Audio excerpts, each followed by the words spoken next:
The point at which stretching becomes dangerous. Hey, I'm Sarah from mostmotion, and I'm here with another video for every sports and fitness coach who is using stretching, mobility, or any other type of movement improvement to help their clients avoid injury. So, what is the point where stretching becomes dangerous for people? It's the point when you're trying to improve the joint range of movement for naturally bendy people. What do I mean by that?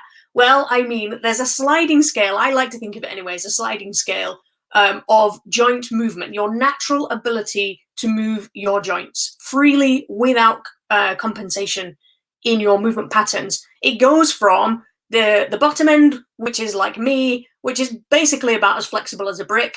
And then you have the opposite end of the scale, where you have very, very naturally bendy people. They might even be able to dislocate their own joints.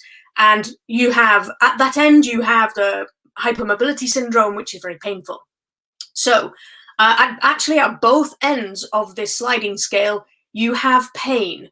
So at some point, we need to start bringing people back. So either with the people like me, I need to improve my joint movement and improve my ability to move around. So I'm coming more towards the middle from the bottom end. And then from the top end, we need to help those people stabilize the joints rather than improve the movement. So we need to build their strength around those joints to stop them dislocating. So again, we're just bringing people down or up the scale to kind of somewhere in the middle, which is the optimal kind of joint movement range without pain.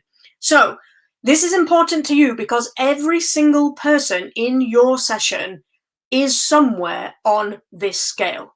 And you don't know, as a coach, exactly where they are. They might be erring more on the side of naturally bendy, in which case they might be able to, I don't know, touch the hands down to the floor just without warming up or anything like that.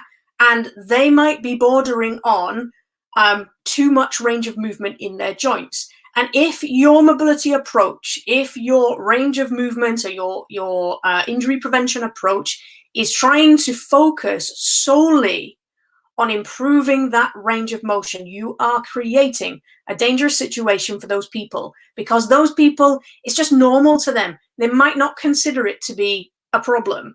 It's just the body that they've always had. So if you're focusing all of your attention on improving range of motion, then the language that you're using is telling those people that they still need to improve their range of motion, when actually that could push them into a dangerous place. Okay, so it's really, really important we do these two things. One, we choose a mobility method that allows everybody to improve their joint range the way that they need to. And the only way we can do that is through movement. Why? Because movement will help your clients who are your members in your sessions who need to improve their joint range. They need to improve their flexibility, like me. And it will also, especially when we're standing up and moving in lots of different directions, it will help those people who don't need to improve their range of motion. They just need to improve their ability to be in those positions without their joints dislocating. It will help those people too, because it helps the body to coordinate itself and stabilize itself within those positions. If we're using static stretching, if we're using dynamic stretching, if we're using foam rolling or voodoo bands or anything like that, they are always focused on improving joint range of motion, which isn't always helpful. Okay. The second thing that we can do is totally remove the word should from our language. Okay. If we're teaching in front of a group, we might not know our group members very well. It might be the first time they've arrived.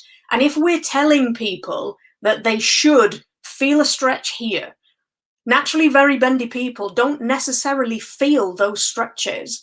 And if we're trying to make them feel those stretches, they'll be pushing their joints to their extreme range of motion, and then we're trying to make them move further. So we're teaching people through our language that actually they should be trying to improve and increase their range of motion, when actually that can be quite dangerous for them. So there's two things you can do there. One, use movement to improve your joint's ability to move, because you will help those people who need to improve their flexibility and those people who need to improve their stability, and also remove the word should from your coaching, okay? So don't tell people what they should be feeling.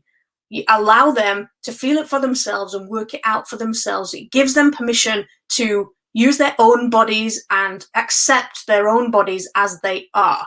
Okay, if you want more information on this, I wrote a whole chapter in my free book, The Coach's Guide to Long-Term Injury Prevention Success. We talk about all the different types of ways that you can use different language. We talk about my eyes, ears, ask, give strategy and all sorts of other stuff inside that book. So if you haven't got it yet, go and use the link. I'll put the link in the comments. Make sure you go there, grab that free book, and I will see you next time. Thanks for watching.